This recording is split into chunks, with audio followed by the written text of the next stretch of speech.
Good morning everyone. जिस तरह से कल हम लोग एक्सपोनेंशियल फंक्शन के ग्राफ को देखे थे जब a की वैल्यू ग्रेटर देन 1 थी, आज हम लोग को देखना है जब a की वैल्यू 0 एंड 1 के बीच में लाई करता है।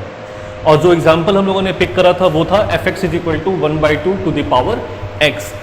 सेम प्रोसेस जो कल हम लोगों ने देखा था, वही सेम प्रोसेस उन्हीं सारे वैल्यूज़ को लेकर के अब हम लोग देखेंगे कि हमारे ग्राफ का नेचर कैसा होता है।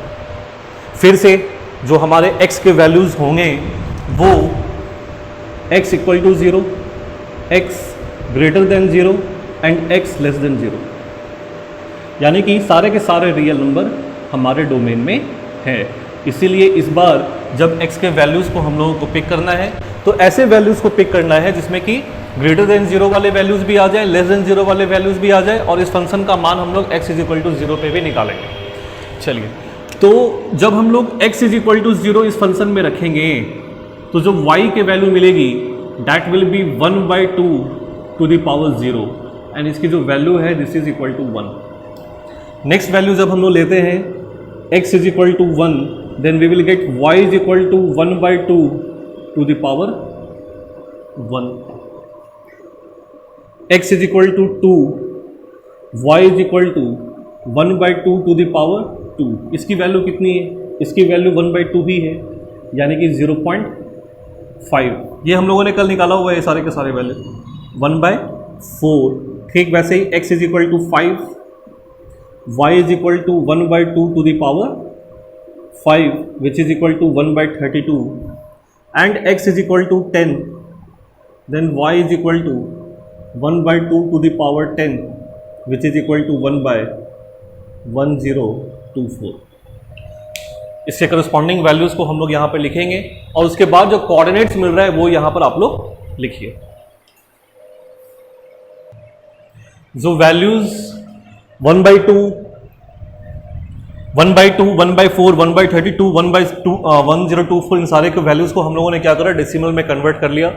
अब जो पहला कोऑर्डिनेट हम लोग को मिल रहा है for x is equal to 0, y is equal to 1, तो पहला जो कोऑर्डिनेट मिला that is 0,1 and so on. ये कल सेम प्रोसेस हम लोगों ने देखा हुआ है। अब हम लोग क्या करेंगे, हम लोगों ने x इज इक्वल टू 0 के लिए तो 0 के लिए कंडीशन ले लिया है ना। नेक्स्ट ये जितने के जितने भी वैल्यूज हैं ये सारे के सारे x ग्रेटर देन 0 वाले वैल्यूज हैं। अब हमारा काम ये है कि हम लोग x लेस देन 0 वाले वैल्यूज को पिक करेंगे और क्वेश्चन को सॉल्व करेंगे। तो आप लोग यहां तक पहले कॉपी करिए।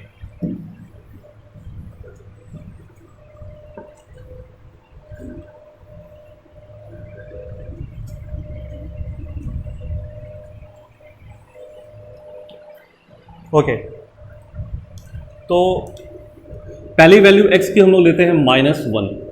तो ऐसे में जो हमारा फंक्शन है वो कन्वर्ट हो जाएगा 1/2 टू द पावर -1 में। एंड आई होप कि आपको ये वैल्यू निकालने में प्रॉब्लम नहीं आएगी, है ना। इसकी जो वैल्यू है अगर आपको नहीं समझ में आ रहा है तो हम लोग जो बेसिक फॉर्मूला पढ़े थे क्लास 7-8 में उसको ध्यान रखना है। अगर a to the power -x हो तो उसको हम लोग 1/a to the power x के फॉर्म में लिख सकते हैं। ऐसे में अगर 1/2 टू द पावर -1 है तो इसको हम लोग 1 divided by 1/2 to the power 1 which is equal to 1 divided by 1/2, so this comes out to be 2, है ना। तो -1 पे जो फंक्शन की वैल्यू मिल रही है दैट इज 2।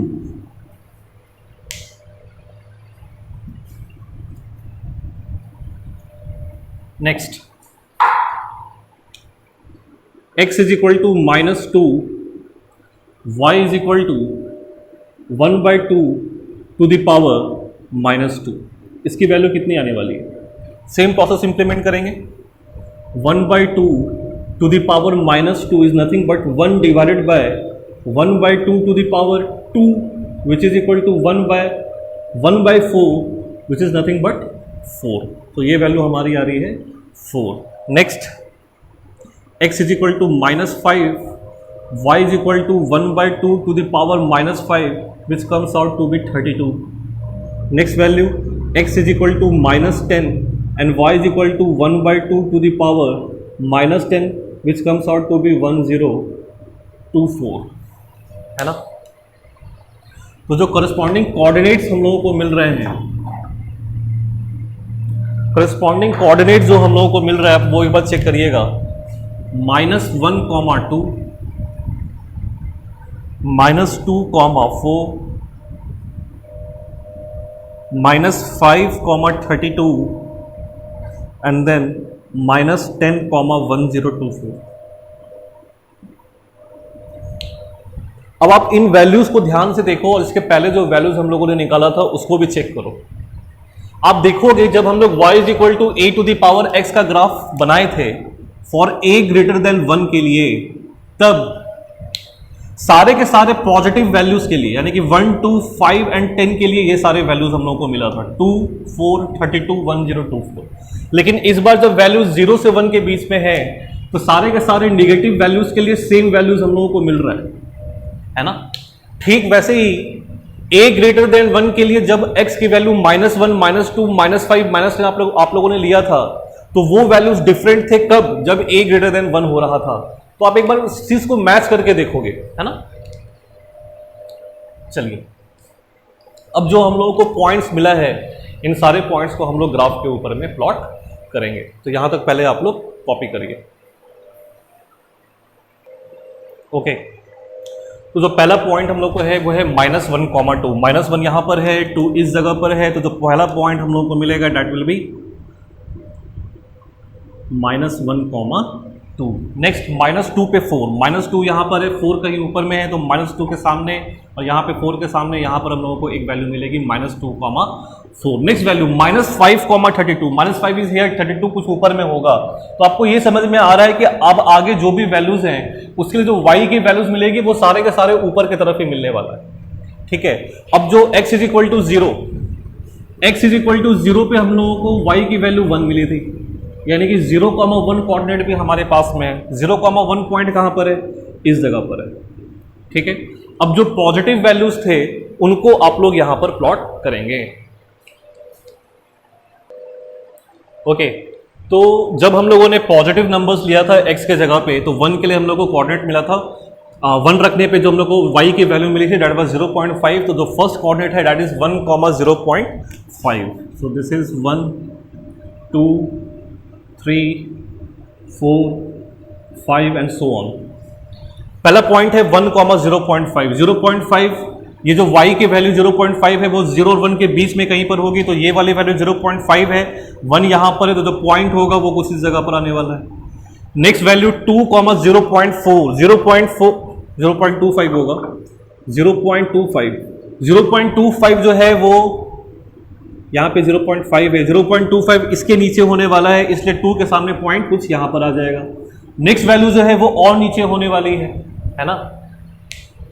तो जो नेचर ऑफ ग्राफ है वो देखिए कुछ इस तरह का आपको मिलने वाला है।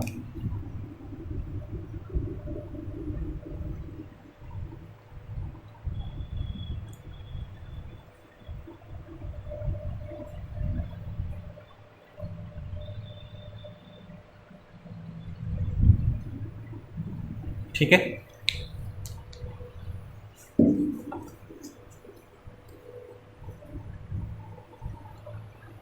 इसको कॉपी करिएगा, ये हमारा ग्राफ है, इसको कॉपी करिए। तो अब हम लोग को fx = a⁴x का ग्राफ जब 0 और 1 के बीच में हो a की वैल्यू, तब उसके लिए भी जो ग्राफ होगा वो हमारा ये रेड वाला कर्व है ना। ये जो रेड कर्व है, ये रेड कर्व रिप्रेजेंट कर रहा है ग्राफ जब ओके तो fx = a⁴x का जो हम लोगों ने कल ग्राफ देखा था वो ये वाला था, दिस वन। और आज जो हम लोग ग्राफ देख रहे हैं fx = a⁴x का, वो ये वाला ग्राफ है। ये दो ग्राफ हम लोग को क्यों मिल रहा है, क्योंकि जो हमारी a की वैल्यू है उस पर दो कंडीशंस लगे हुए हैं। fx = a⁴x का ग्राफ अगर a > 0 हो और तब देखना हो तो ये रेड वाला कर्व जो आपको रिप्रेजेंट कर रहा है ये fx = a⁴x का ग्राफ है। और हम लोगों ने एग्जांपल किसका लिया था, हम लोगों ने एग्जांपल लिया था fx = 2⁴x का। 2 हो, 3 हो, 4 हो, सबका नेचर ये रेड वाले कर्व के जैसा ही होने वाला है। ठीक वैसे ही जब a की वैल्यू 0 एंड 1 के बीच में थी तो fx = a⁴x का जो ग्राफ है वो ये ऑरेंज लाइन जो आपको शो हो रहा है उसके जैसा होगा। तो यही दो ग्राफ है जो आप लोगों को एक्सपोनेंशियल फंक्शन के लिए ध्यान में रखना है। यहाँ तक आप लोग कॉपी करेंगे। इसके बाद हम लोग स्टार्ट करेंगे लॉगरिथमिक फंक्शन।